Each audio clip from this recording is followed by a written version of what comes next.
Today's message from Reverend Christian Sorensen was recorded January 15th, 2017, and it's titled Back to the Basics 1, The Thing Itself. And today we welcome the spirit, voice, and artistry of Margaret Owens, who can be found on the show notes at joyouspodcast.com and also on Facebook. Come visit us at seasidecenter.org, or you can join us in Encinitas, California sometime, where we always have great music, a spirited message, and a joyful, loving, vibrant community that awaits you. All right. Good morning, Seaside. Good morning. Well, it is my honor, as it is every Sunday, to introduce our guest artist. And we're so grateful to have this lovely being here with us today. It's been a little while since she's been here, but I had learned that she has been coming here as a guest since 2005. So we're so grateful for the longevity of sharing her gift with us. And we hope you're moved by her music, because she just definitely killed it in the first service. And it's going to be even more exciting for this service with all of you. So if you are moved by her music, please see her after the service. She does have CDs. And without further ado, please help me welcome God as Margaret Owens.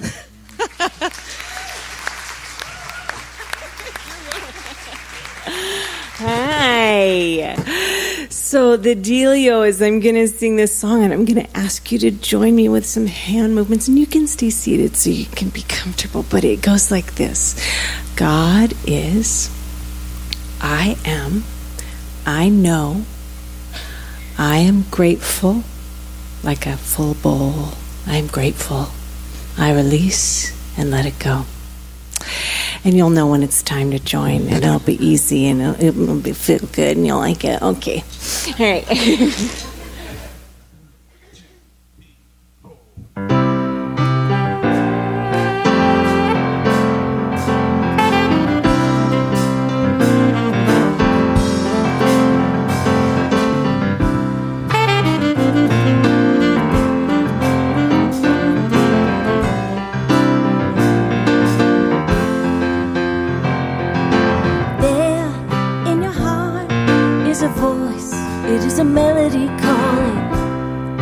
to show you the way. And now is the time, make the choice.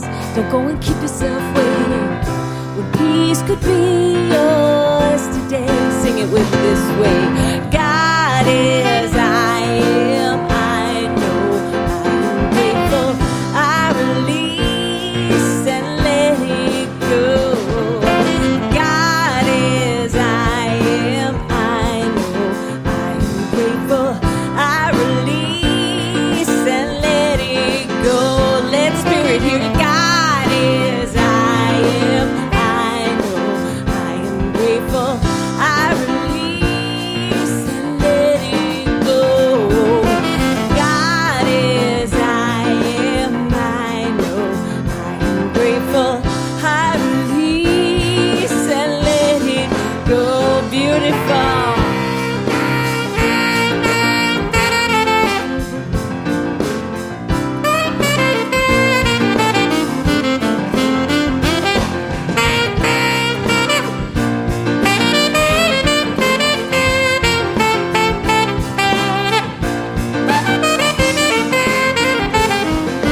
Now there may be times when you've strayed from the path that you feel is more in line with the truth. But with you always I've stayed. My love, it never will falter. The blood that flows there in your heart beats the proof. God is, I am, I know, I am grateful. I release and let it go. God is, I am, I know, I am grateful. I release and let it go. Beautiful. So I'm gonna tell you a little secret. A lot of you are already standing up, and that's great. And for the others that aren't, the secret is we are spirit, and spirit feels so good when you stretch it out like this.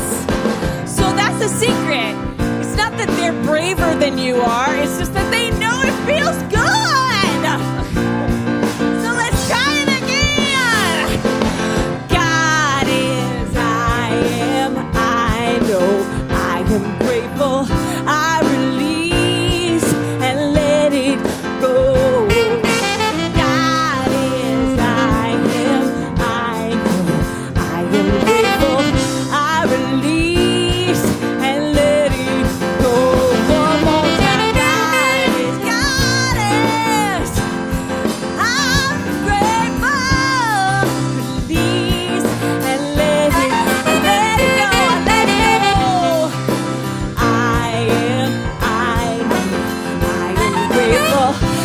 release and let it one more time.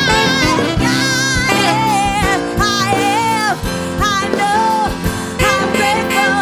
I release and let it go.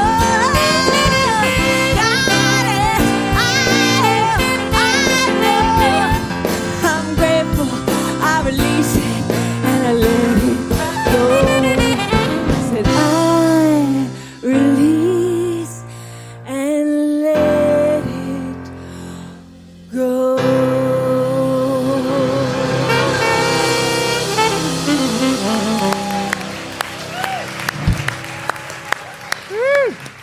That is Margaret Owens. Oh my goodness, that is just the perfect song for this morning.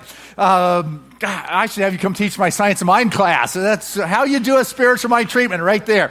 Listen to that over and over and you will have it down. So actually a couple weeks ahead of us with that one, since how to use it is in a couple weeks, but we'll remember that. Maybe we'll play you up there. You know? So that'd be good. Margaret Owens, fabulous. Thank you.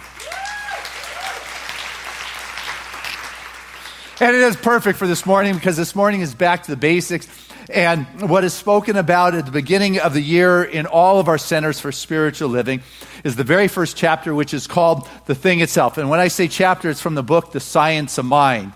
You know, what we do is the science of mind. We're religious scientists who study and practice the science of mind, and we're involved in a spiritual community that's called Centers for Spiritual Living. And so this book was written by Ernest Holmes in 1927, was redone in 38, and what they did in 38 is they took kind of the concepts and they did an abridged version of this big thick thing, and they put it in the first 4 parts. And when they were teaching the Science of Mind class, they used to not start with the first 4 parts, but when I redid it, I figured, you know what, if Ernest didn't want us to read it first, he wouldn't have put it at the beginning of his book. And so we go back to the very beginning here, and the very first chapter is called The Thing Itself. Now, in most spiritual traditions, that would be considered blasphemy. You call it spirit and it's like you're ready to be burned for such kind of concepts.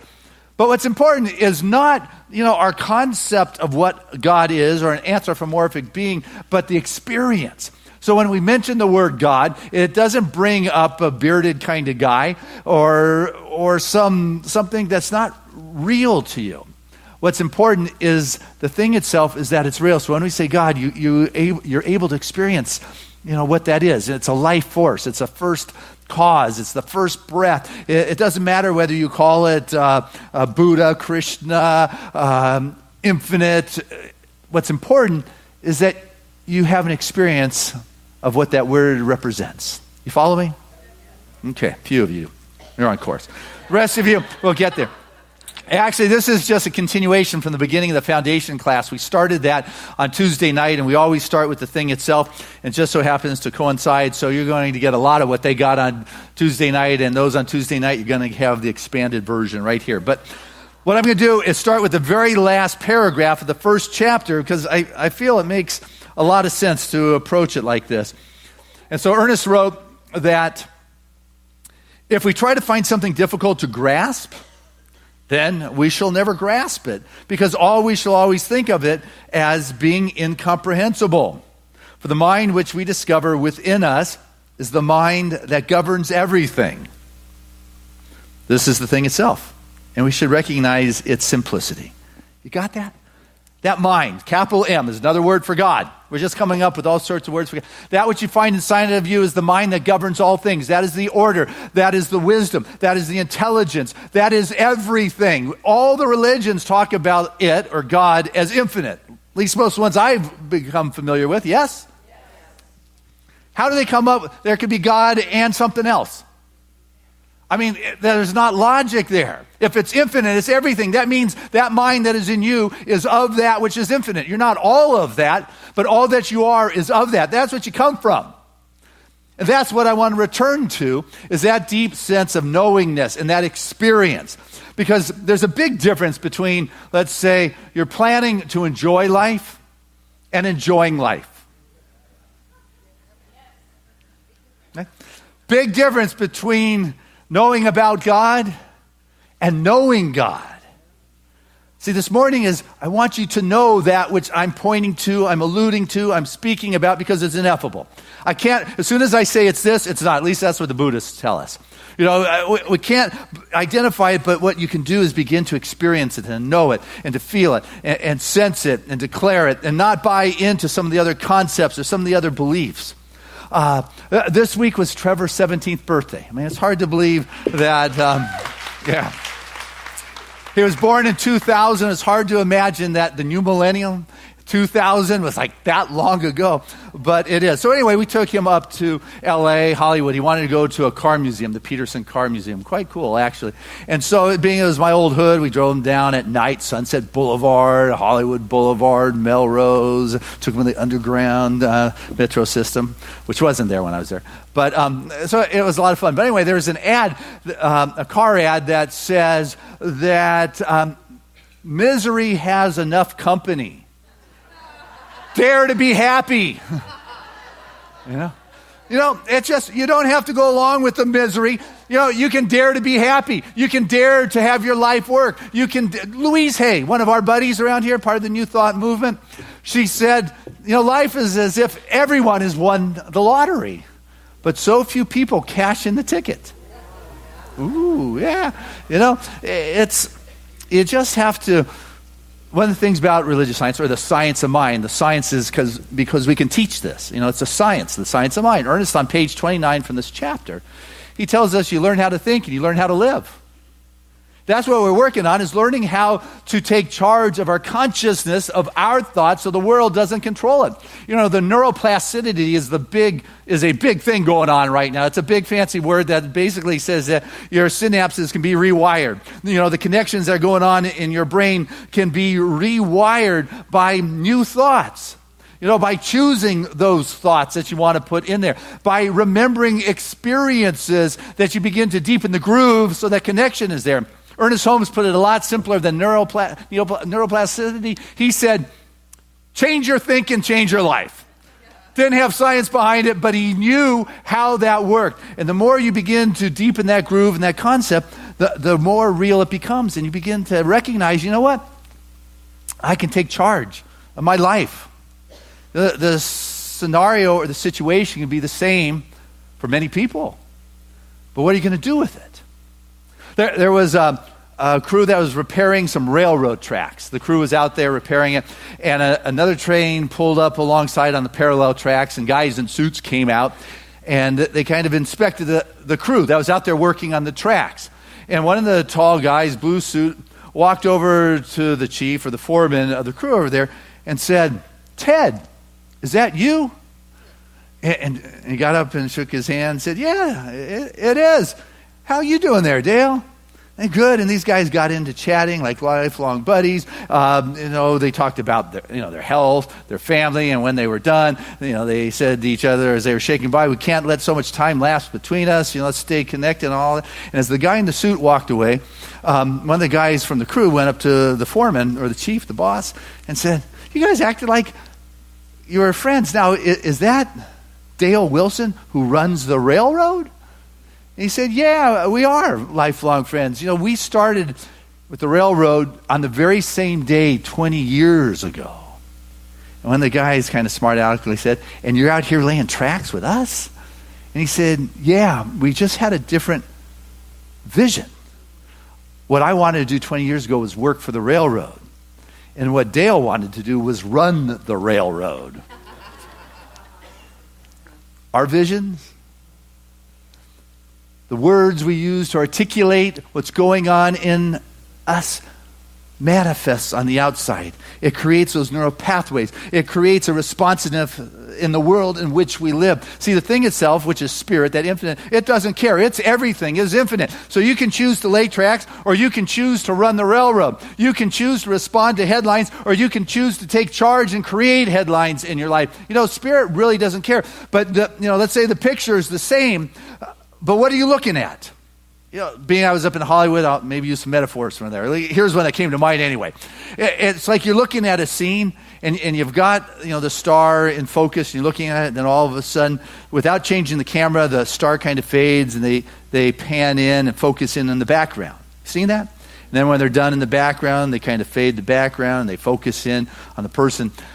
The camera never moves, but the focus does. See this? See that? That's what we do. Where are you focusing? You're focusing on laying tracks, running the railroad. You're focusing in on headlines, how horrible. Or you're focusing in, wow, what wonderful possibilities exist for us. That's what happens when you change your thinking, you change your life. That infinite intelligence, that mind that guides it all in the universe is the same mind that moves inside me. It's that simple, Ernest says. He said, don't make it tough. Don't make it tough. There's one mind, that's the mind of God, and that mind is perfect, and that mind is mine now. How am I using it? How are you using it in your life? Starting this new year, it's a great time to use it in a conscious way. And if there's a challenge there, there's this great Zen saying that comes to my mind often when I've got a little something going on. Now that my house is burned down, I have a better view of the stars.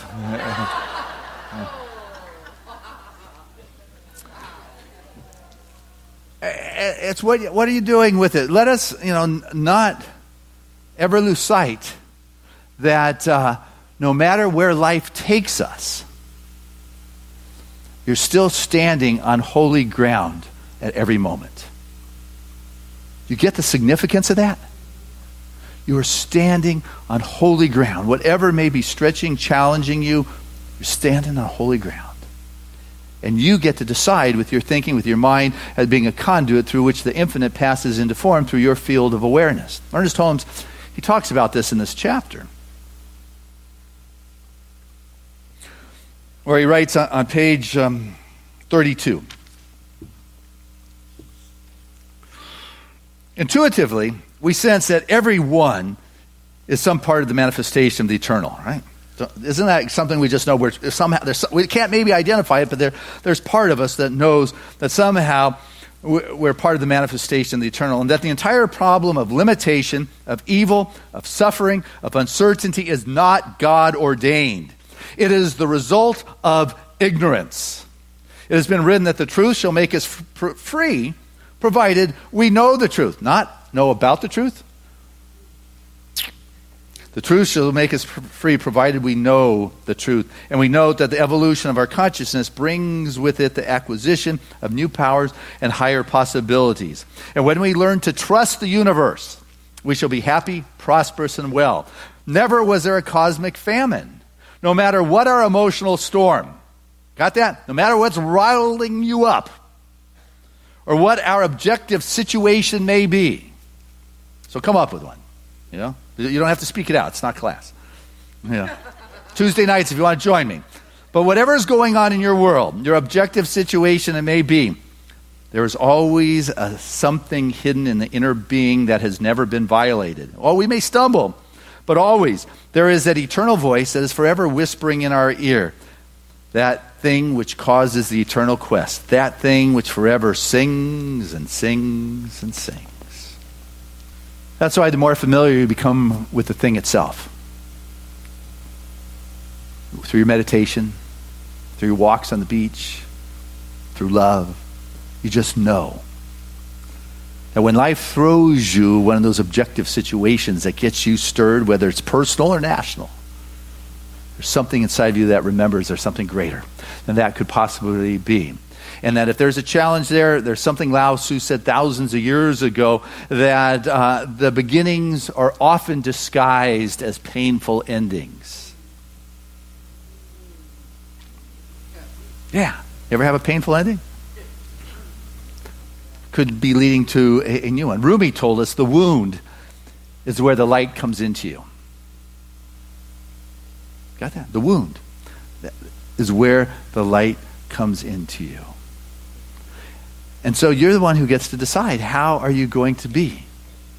Oscar Wilde said, it takes courage to look at the world and its follies and still love it.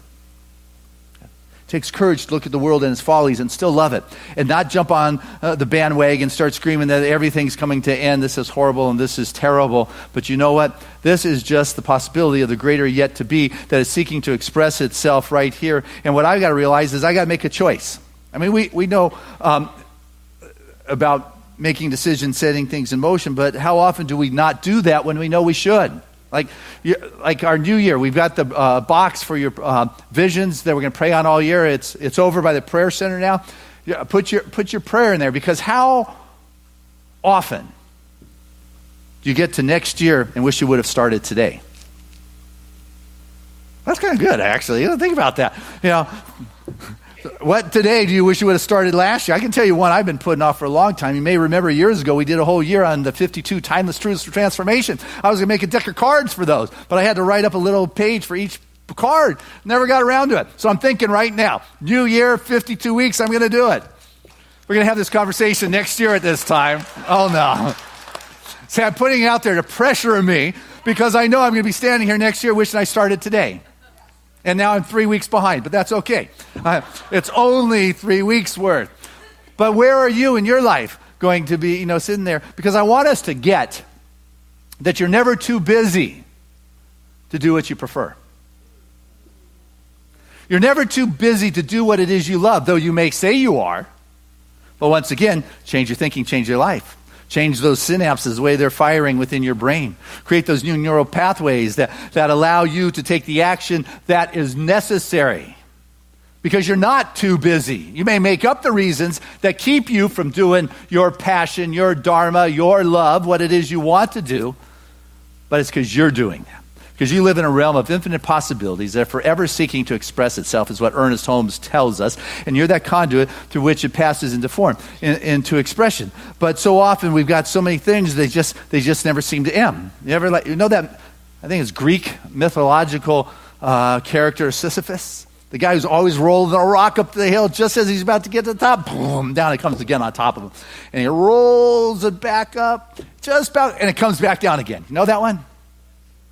One of you. Okay. Well, I want you to know there's this. Google it. It's a pretty good story. Okay. I'll make it more relevant. Email. Just when you think you're getting all wrapped up. And I did this at the end of the year. I got this long column in my inbox that are important that I got to deal with. Everything else I file, but it just keeps growing. Finally got it wrapped up at the end of the year, getting ready to take off. And as I'm ready to shut off, up comes another one. And another one. I got that long list in that inbox again that I still got to deal with. Have you ever noticed just as you got all your emails handled, you're ready to turn it off, up comes another one. I want you to know that when you die, you're still going to have email in your box. And what are you going to do about it then?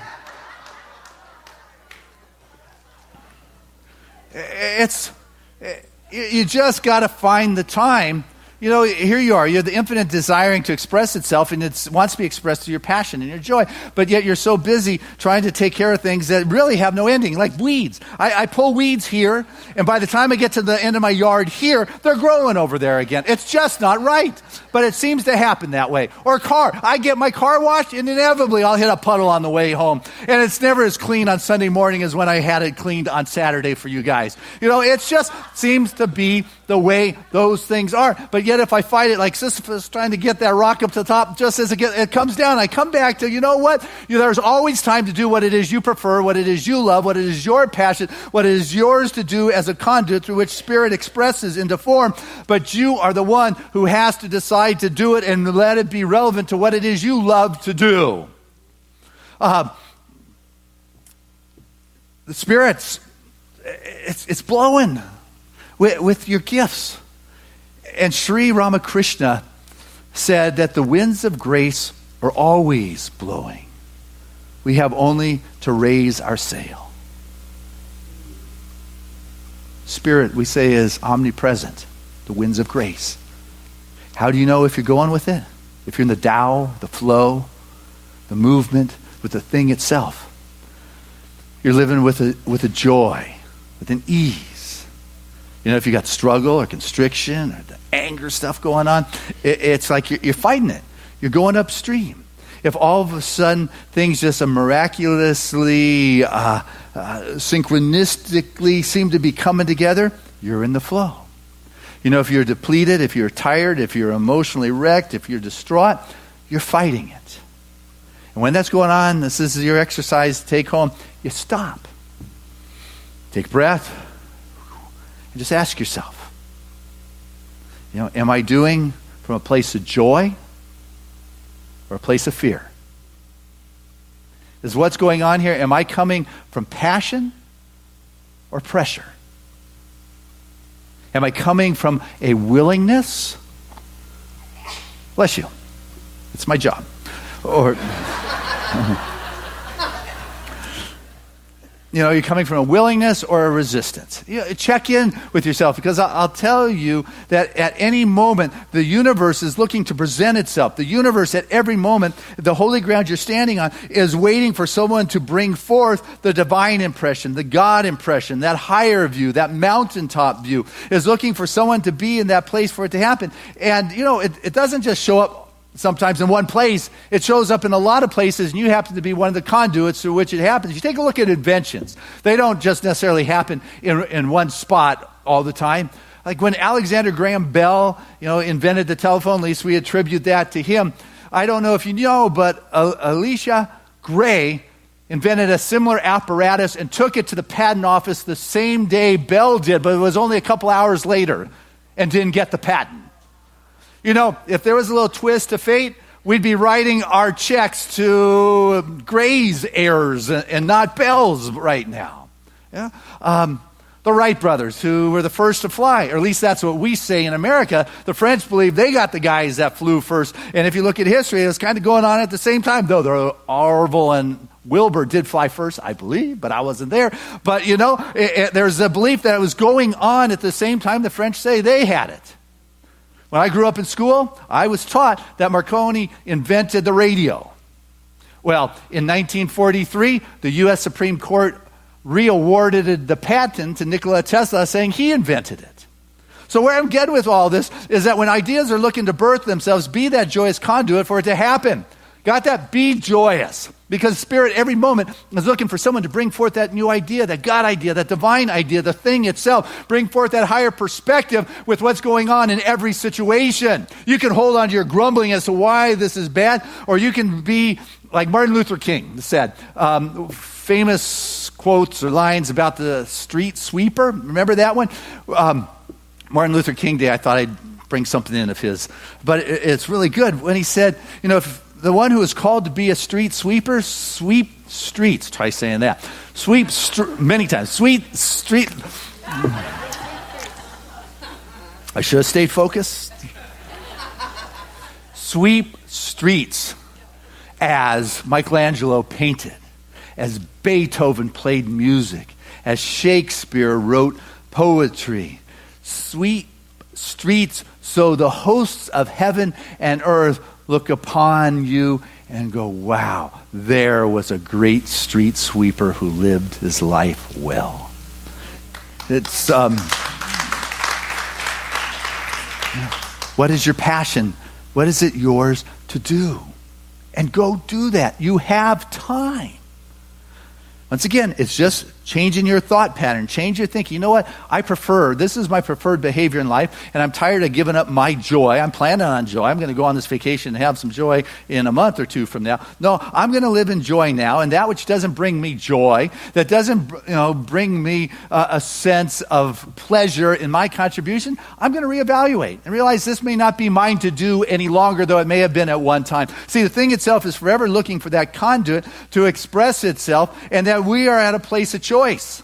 We're the ones who get to choose whether or not we are going to bring that Spirit forth in a way that is empowering and energizing and reviving. We're the ones who get to decide whether I'm going to choose to be happy, or I'm going to choose to give my power away to what's going on and saying this has more power than I do. When there's something going on in the world, it's an opportunity to know that Spirit can show up here, to be brave enough. I got a fortune cookie not too long ago. It said, a grand adventure awaits those that are willing to turn the corner.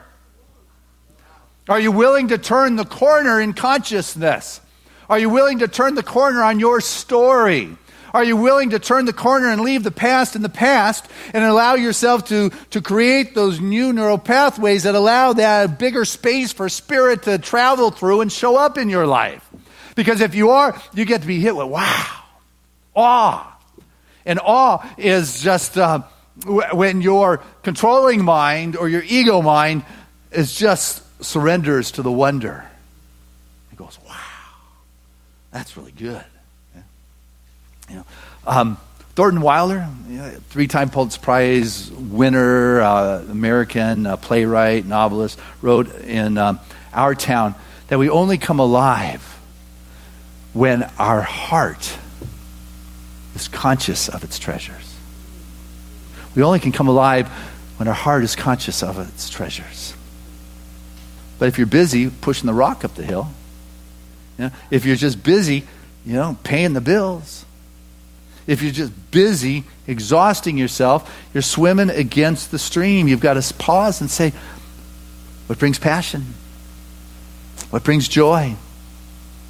What brings a greater expression of what I know that life force is, that universal infinite presence? How can I be a cleaner space for it to show up? I've got to move beyond my position of holding isn't this bad to recognizing that, you know what, even in the midst of this pain, creates a greater opening for spirit to show up. Even in the midst of this situation, I can choose to change my thinking and look for God here. Because the thing itself, it's omnipresent. That means everywhere. It's omnipotent, which means it's not bound by what people are thinking in a collective kind of way. Spirit is going to show up, and so the best thing we can do is to come into alignment with its showing, as opposed to be miserable trying to make things that aren't intended to be. So let go of the fear, let go of the emotional distraught, and begin to embrace being an avenue and channel through which that abundant expression of life can have its way into your life. God bless you as we do.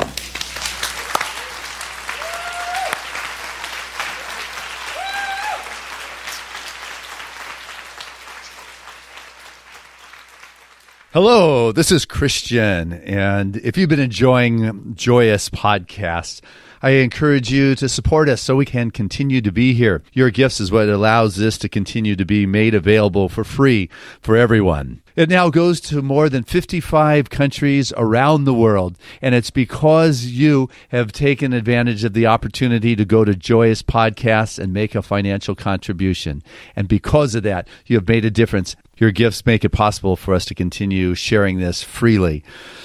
Share this with your friends and have them go to joyouspodcast.com. Joyous blessings to you.